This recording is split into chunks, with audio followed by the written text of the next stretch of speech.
नमस्कार बच्चों। अवकल समीकरण हमारा चल रहा था, ये चैप्टर नंबर 9, और इसमें हमने एक्सरसाइज 9.1 कराई थी। उसमें ये बताया था कि अवकल समीकरण क्या होता है और अवकल समीकरण की कोटि और उसकी घात के बारे में बताया था। अब आते हैं अवकल समीकरण के हल, व्यापक तथा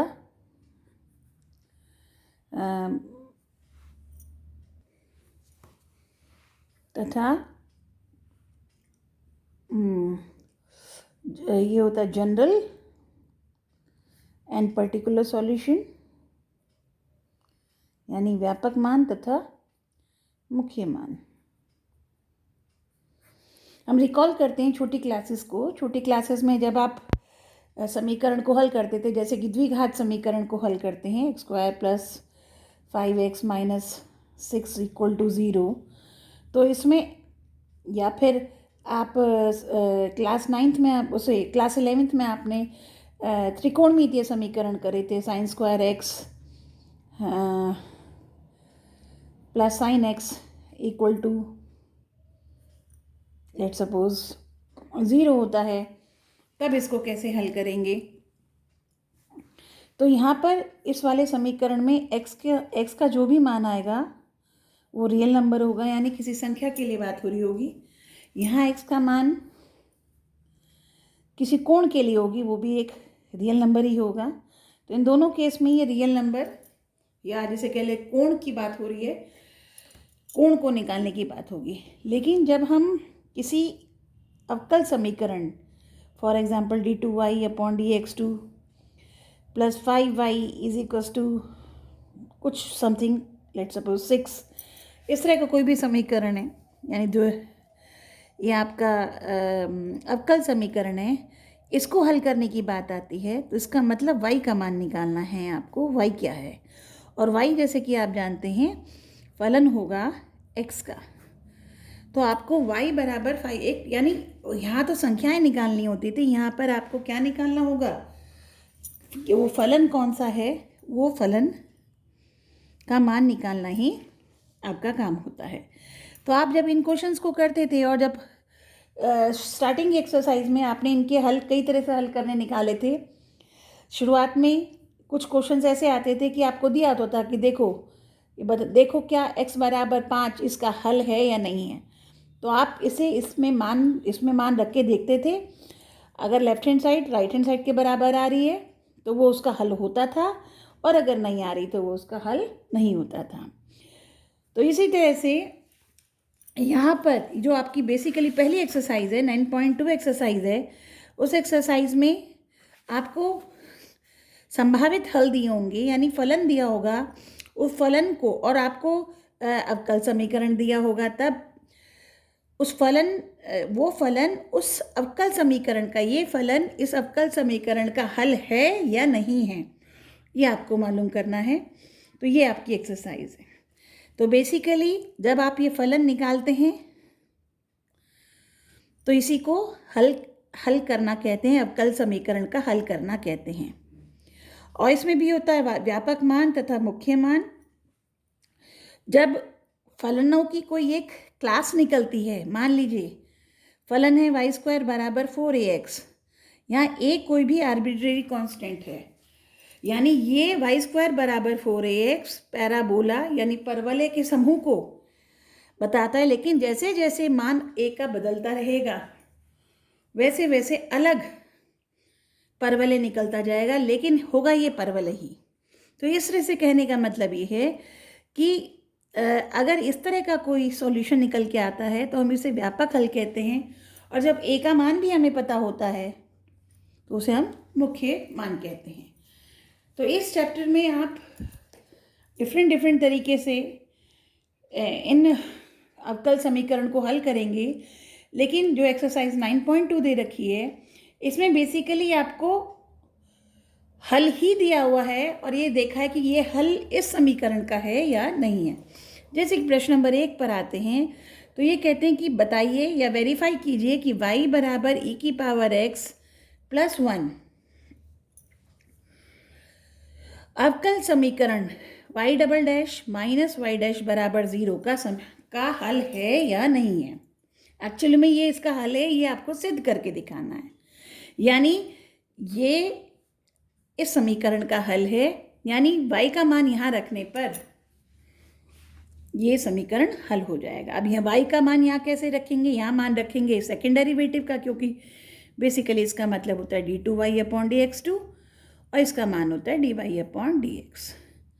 तो अगर इसका फर्स्ट डेरिवेटिव निकाल के यहाँ रखें, सेकेंड डेरिवेटिव निकाल के यहाँ रखें, तब अगर लेफ्ट हैंड साइड बराबर राइट हैंड साइड आती है तो हम कह सकते हैं यह y बराबर ex प्लस 1 ये फलन इस अवकल समीकरण का हल है। तो इनको करने का यही तरीका है। तो अब इसको सॉल्व जब करेंगे तो अब हल का यहाँ पर जो आपको हल दिया हुआ है, यानी y बराबर e की पावर x प्लस 1 इसका हल है या नहीं है, तो इसके लिए हम यहाँ से इसे डिफ्रेंशिएट करेंगे x के सापेक्ष, तो ये आएगा e की पावर x, और फिर दोबारा डिफ्रेंशिएट करेंगे तब भी आएगा e की power x।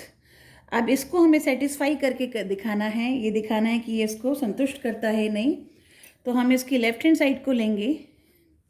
Left hand side में सेकंड डेरिवेटिव रखा e की power x minus first derivative भी रखा e की पावर x, दैट कम्स 0, जो कि आपकी राइट हैंड साइड के बराबर है।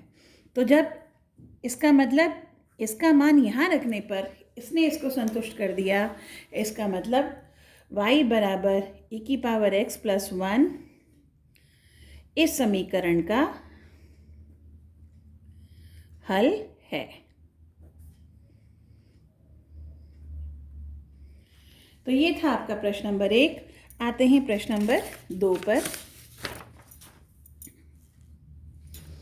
प्रश्न नंबर 2 में y बराबर x square plus 2x plus c। अब ये वाला जो हल है, c का मान आर्बिट्रेरी कांस्टेंट है, यानी c का मान कुछ भी हो सकता है। तो ये जो आपका हल है, या यूँ कह लो ये वक्र है, ये एक जनरल सॉल्यूशन हो गया, यानी व्यापक मान हो गया अगर इसको सेटिस्फाई करता है समीकरण y dash minus 2x minus 2 बराबर 0 का। तो अगर ये इसको सेटिस्फाई करेगा, यानी ये इसका हल होगा, तो इस तरह का मान आपका व्यापक मान कहलाएगा। जबकि पिछले क्वेश्चन में आपका कोई भी आर्बिट्रेरी कांस्टेंट नहीं था, तो वो आपका मुख्य मान कहलाएगा, पर्टिकुलर सॉल्यूशन कहलाएगा। तो अब इससे इस पर आते हैं, तो y डैश का मान निकालेंगे। तो y डैश का मतलब होता है dy बाई dx, तो ये आएगा 2x प्लस 2, और y dash minus 2x minus 2 इधर लिया, ही सबको बराबर 0। आपके पास वही समीकरण आ गया जो आपको सिद्ध करके दिखाना था। अतः सिद्ध हुआ कि यह इसका एक मान है, हल है, या यूँ कह लो पर्टिकुलर सॉल्यूशन, जनरल सॉल्यूशन है। तो इस तरह से ये क्वेश्चन हुआ आपका प्रश्न नंबर 2। आते हैं प्रश्न नंबर 3 पर। y बराबर cos x प्लस सी। अगेन c कांस्टेंट है, तो ये किस तरह का मान हुआ, ये आपका व्यापक मान हुआ समीकरण y dash plus sign x बराबर 0 के लिए। तो आप देख रहे हैं जैसे कि dy बाई dx, जिसे कि आप y डैश के नाम से जानते हैं, cos x का होगा माइनस साइन x, c का कांस्टेंट है, उसका 0 होगा डिफरेंशियल, तो y dash plus sign x बराबर 0, जो कि आपका वही समीकरण प्राप्त हुआ। अतः सिद्ध हुआ या वेरीफाई हुआ कि y बराबर cos x प्लस सी इसका हल है। तो इस तरह से ये क्वेश्चंस करने हैं, यानी सॉल्यूशन से क्वेश्चन की तरफ बढ़ने हैं। प्रश्न नंबर 4 पर आते हैं। y बराबर 1 प्लस एक्स स्क्वायर हल है y डैश बराबर X Y upon 1 plus X square का। तो यहाँ से आपका y डैश है, यानी एक बार डिफ्रेंशिएट करना है, तो dy बाई डी एक्स करेंगे, इसको डिफ्रेंशिएट करेंगे तो ये पावर 1/2 है, तो 1/2 1 प्लस एक्स स्क्वायर की power 1 minus 1/2 1/2 minus 1 sorry into फिर 1 प्लस एक्स स्क्वायर का डिफरेंशियल 2x। ये कट गया, ये आया आपका -1/2, तो कुल मिला के हो गया x upon √1 plus X square. इसको आप y डैश लिखते हैं। ऊपर नीचे √1 प्लस एक्स स्क्वायर से मल्टीप्लाई किया तो नीचे सिर्फ 1 प्लस एक्स स्क्वायर बन गया। क्यों किया? क्योंकि हमें ये अचीव करना है। और ये किसका मान है? y का। तो यहाँ से इसका √1 प्लस एक्स स्क्वायर की जगह y लिख दिया और हमें सॉल्यूशन से चले और हमें वो समीकरण प्राप्त हो गया जो कि सेम आ रहा है। अतः y बराबर √1 प्लस एक्स स्क्वायर समीकरण y डैश बराबर xy upon 1 plus X square का हल है, या जैसे हमने ऊपर लिखा था सिद्ध हुआ। इस तरह से क्वेश्चन होंगे। आते हैं प्रश्न नंबर 5 पर।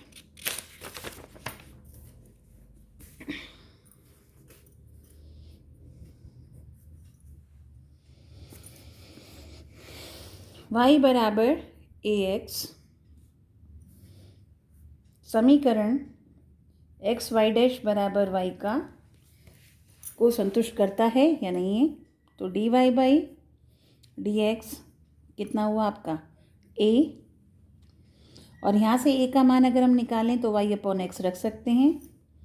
dy बाई डी एक्स का मतलब y डैश बराबर y अपॉन एक्स, इसका मतलब एक्स वाई डैश बराबर y, और ये आपका ओरिजिनल क्वेश्चन हो, मतलब यही समीकरण आपको प्राप्त करना था, अतः सिद्ध हुआ। Hence proved. प्रश्न नंबर 6, y बराबर x साइन x समीकरण एक्स वाई डैश बराबर y plus X into √ X square minus Y square. First derivative निकालना है। y डैश is equals to product rule लगेगा, x का 1 साइन x ऐसे की ऐसे, फिर x ऐसे की ऐसे साइन का cos x। X Y dash करना, पूरे को मैं x से मल्टीप्लाई कर रही हूँ। X Y dash is equals to x sine x plus X square cos x। x sine x की जगह y लिख दिया, और यहाँ पर साइन x की जगह साइन x कॉस x की जगह लिखा √1 minus sine square x,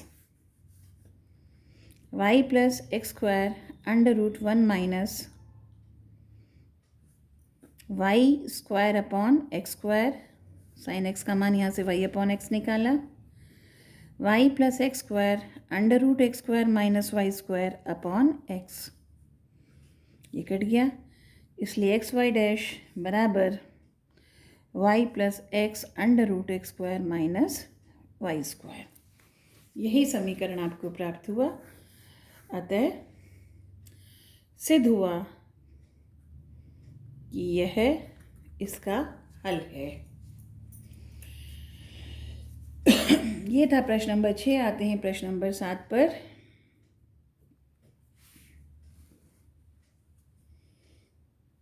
X Y बराबर लॉग ऑफ वाई प्लस सी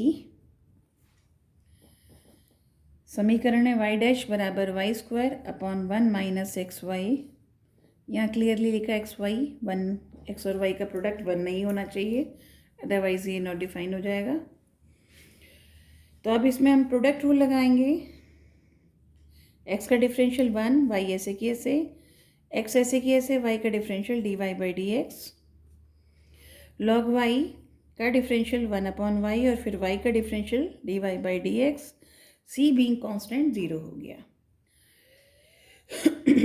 अब इसको इधर ले आते हैं, तो y equal to 1 upon Y minus X into D Y by D X, जो कि फर्दर सॉल्व करेंगे एलसीएम लेके 1 माइनस एक्स वाई और dy बाई डी एक्स को लिखेंगे y डैश, y इधर चला गया और 1 माइनस एक्स वाई नीचे आ गया बराबर y डैश, और यही आपको सिद्ध करना था। तो इस तरह से ये बहुत आसान क्वेश्चन है, बिल्कुल आसानी से समझ आ जाएंगे आपको, ऐसा उम्मीद है मुझे। प्रश्न नंबर 7 खत्म हुआ। अब आते हैं प्रश्न नंबर 8 पर। y माइनस कॉस एक्स बराबर x, दिखाना है ये y sine y plus cos y plus x y dash बराबर y।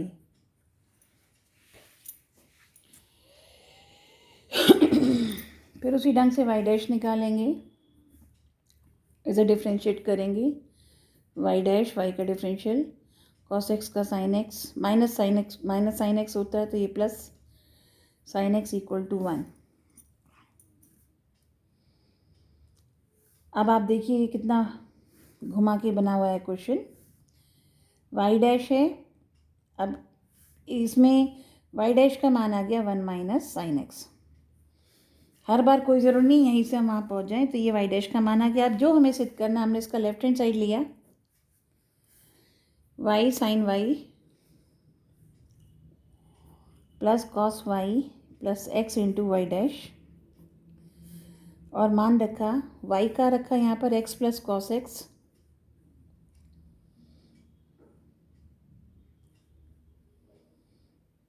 x प्लस, एक मिनट,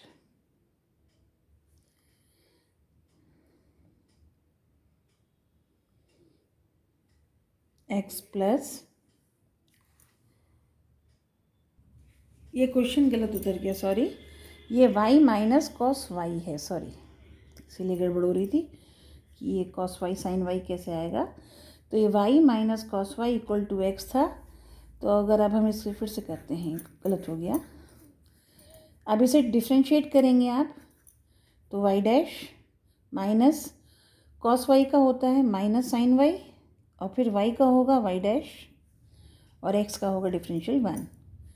तो यहाँ से ये हो गया y dash plus sine Y into Y dash is equals to 1। तो y डैश कॉमन निकाल लेते हैं, तो ये हो गया 1 प्लस साइन वाई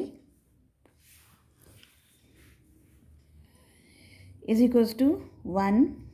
अब चाहो तो यहाँ से भी ले सकते हो, दोनों तरफ y से मल्टीप्लाई कर रही हूँ, तो y डैश अंदर मल्टीप्लाई होगा तो y plus Y sine Y is equals to Y, और इस y की जगह मान रख दिया x plus cos Y,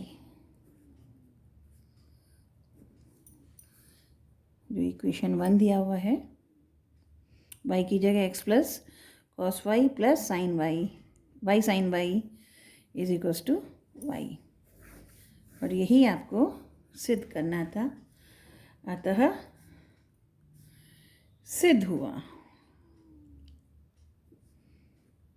hence proved.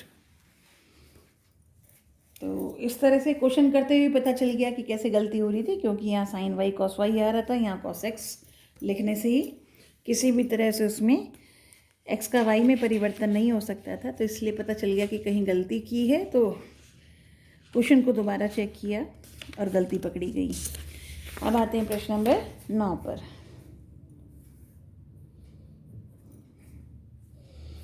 x plus Y is equals to tan inverse Y, क्या यह सॉल्यूशन है Y square Y dash plus Y square plus 1 is equals to 0। तो यहाँ से जब आप इसको फिर डिफ्रेंशिएट करेंगे, x का 1 y का y dash, tan inverse y का 1/1 प्लस वाई स्क्वायर हो गया tan इनवर्स का, और y का हो गया y डैश। सबको उल्टे हाथ पे लिया हो, तो 1 प्लस वाई डैश माइनस ये हो गया y dash upon 1 plus Y square equal to 0। पूरे को 1 प्लस वाई स्क्वायर से मल्टीप्लाई कर देते हैं, तो 1 प्लस वाई स्क्वायर 1 से मल्टीप्लाई हुआ, 1 plus Y square Y dash से मल्टीप्लाई हुआ, माइनस जब इससे मल्टीप्लाई होगा 1 + y² ऊपर नीचे कट जाएगा, सिर्फ रह गया y'। तो 1 + y² यहाँ से निकाला, y' कॉमन, यहाँ बचा 1 + y², यहाँ बचा -1 = 0। तो अल्टीमेटली ये बन गया 1 + y² + y' × y² बराबर 0। उस तरीके से लिख लेंगे तो y² × y' + y² + 1 = 0। ये आपका अवकल समीकरण प्राप्त होगा। यानी इस समीकरण से आप यहाँ पहुँच सकते हैं, यानी ये इसको संतुष्ट करता है। ये था प्रश्न नंबर 9। आते हैं प्रश्न नंबर 10 पर। y बराबर √a² - x², जहाँ x का मान closed interval, open interval -a से a के बीच में है। डेफिनेटली x का मान अगर -a से छोटा हुआ या a से बड़ा हुआ तो ये डिफाइन नहीं होगा, रियल वैल्यू फंक्शन है ये। तो अब ये समीकरण x + y dy/dx का बराबर 0 का मुख्य मान होगा या नहीं होगा, ये चेक करेंगे। तो इसको डिफ्रेंशिएट करेंगे, dy/dx, इसका डिफरेंशियल 1/2 √a² - x² और अंदर का डिफरेंशियल -2x। ये कट गया, dy/dx = -x, और इसकी जगह लिख सकते हैं y। और अभी हो गया y × dy/dx = -x, इसको इधर लिया है तो x + y dy/dx बराबर 0। ये आपका यही समीकरण प्राप्त हो गया। तो इस तरह से इस एक्सरसाइज में आप देख रहे हैं कि तमाम सारे क्वेश्चन जितने भी हैं वहाँ पर उसमें आपको हल दिया हुआ है और ये पूछा है कि ये हल दिए गए अवकल समीकरण का हल है या नहीं है। तो आप जो है हल से अवकलन लेने पर जो हल है या फलन है y का, y के रूप में स्पष्ट फलन हो सकता है या अस्पष्ट फलन हो सकता है। दोनों ही केस में उसे डिफ्रेंशिएट करके आप वह अवकल समीकरण प्राप्त कर पा रहे हैं तो वो उसका हल है, अदरवाइज नहीं है। इसके बाद आते हैं प्रश्न नंबर 11 और 12, जो कि आपका मल्टीपल चॉइस क्वेश्चन है। इसे लिख करते हैं। प्रश्न नंबर 11 ये कहता है कि अगर एक 4 कोटि का अवकल समीकरण है, यानी एक ऐसा समीकरण जिसमें D4 फोर्थ डेरिवेटिव तक सॉल्व हुआ हो, उस तरह का समीकरण है, तो उसमें कितने आर्बिट्रेरी कांस्टेंट होंगे। तो कैसे करेंगे इसमें, आप देखते हैं कि ये अगर अवकल समीकरण 4 कोटि का है तो इसमें D4 फोर्थ डेरिवेटिव डेफिनेटली होगा। तो इसका अगर गुणांक इसका a मान लेते हैं, प्लस फिर इससे नीचे वाले ऑर्डर भी इसमें होंगे, या अगर नहीं होंगे तो उनका ये मान के चलेंगे उनका गुणांक 0, जैसे कि D3y, क्योंकि जब फोर्थ डेरिवेटिव तक जा रहे हैं तो हो सकता है उस समीकरण में थर्ड डेरिवेटिव का रूप हो, क्योंकि फोर्थ डेरिवेटिव बिना थर्ड डेरिवेटिव किए नहीं पहुंच सकते। तो हो सकता है उस समीकरण में ये हो सकता है ये ना हो। तो अगर होगा तो इसका जो गुणांक है b 0 नहीं होगा, और अगर ये पद नहीं है इसका मतलब b 0 होगा। तो इसका मतलब b हो सकता है, plus c d second derivative हो सकता है या नहीं हो सकता, that depends upon c। c अगर 0 हुआ तो सेकेंड डेरिवेटिव होगा, फिर फर्स्ट डेरिवेटिव d और फिर कांस्टेंट या फंक्शन y। इस तरह से फलन हो सकता है। अगर ये 4 कोटि का है, निश्चित तौर पे a 0 नहीं होगा, b c d e 0 हो भी सकते हैं, नहीं भी हो सकते हैं, लेकिन a 0 नहीं होगा। अब ऐसी स्थिति में कोई भी अगर इस तरह का समीकरण है तो इसमें पूरे को हम a से भाग दे दें तो अल्टीमेटली हमें प्राप्त होगा d 4 मतलब fourth derivative d4y upon dx4 plus b upon A third derivative plus c upon A second derivative plus d upon A first derivative plus e upon a function alone. यहाँ चूँकि a zero नहीं है, पहले ही बता चुके हैं, तो b c d e zero हो सकते हैं, नहीं भी हो सकते। तो b अपॉन ए भी कोई कांस्टेंट हुआ c1, ये कांस्टेंट हुआ c2, ये कांस्टेंट हुआ c3, ये कांस्टेंट हुआ c4। यानी अगर कोई भी फोर्थ ऑर्डर का समीकरण हमें प्राप्त होता है तो उसमें 4 a से डिवाइड करके मैक्सिमम 4 गुणांक आर्बिट्रेरी कांस्टेंट हमें मिल सकते हैं। तो कहने का मतलब कभी भी फोर्थ ऑर्डर की अगर हम 4 कोटि का कोई अवकल समीकरण बनाएंगे तो कैसे लिखा जाएगा, d4 upon dx4 plus some constant, ये मान लेती हूँ, third derivative plus some constant second derivative plus some constant first derivative plus some constant into y equal to 0। तो इस तरह से कितने हमारे पास गुणांक या अचर गुणांक हो सकते हैं या अचर संख्याएं हो सकती हैं, आर्बिट्रेरी कांस्टेंट हम इन्हें बोलते हैं, a b c d। तो 4 हमारे अवकल समीकरण में होंगे ही होंगे निश्चित तौर पे। तो जो आपका d वाला है वो सही बैठेगा।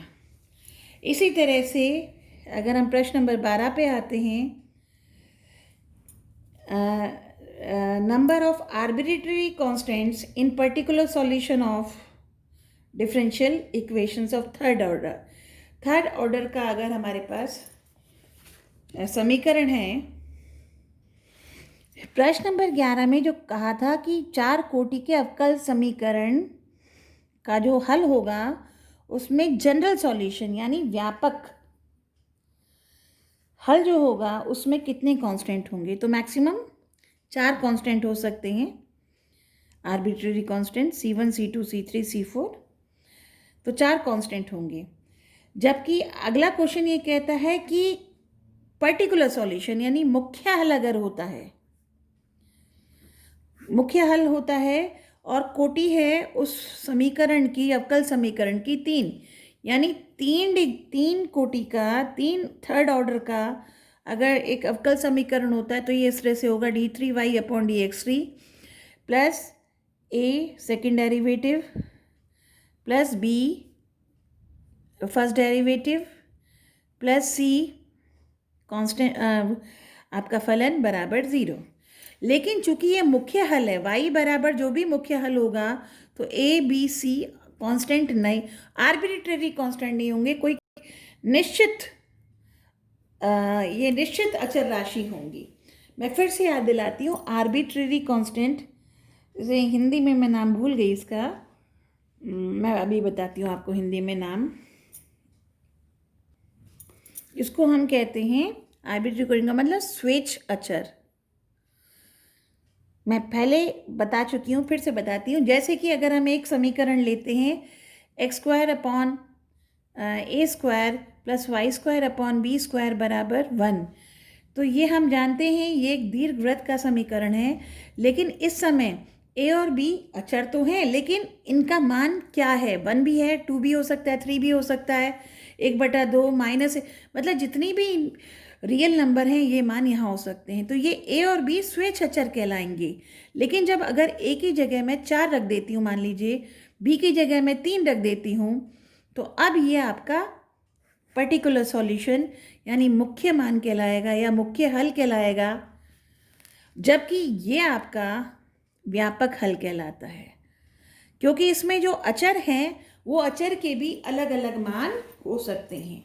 तो ये जो समीकरण है ये दीर्घवृत्त की क्लास, यानी जितने दीर्घवृत्त हैं उनके एक रूप का, उनका जो एक तरह से कहा जाएगा उनकी कक्षा का पूरा फैमिली जो होती है उस फैमिली का समीकरण है, जबकि ये एक खास दीर्घवृत्त का समीकरण है।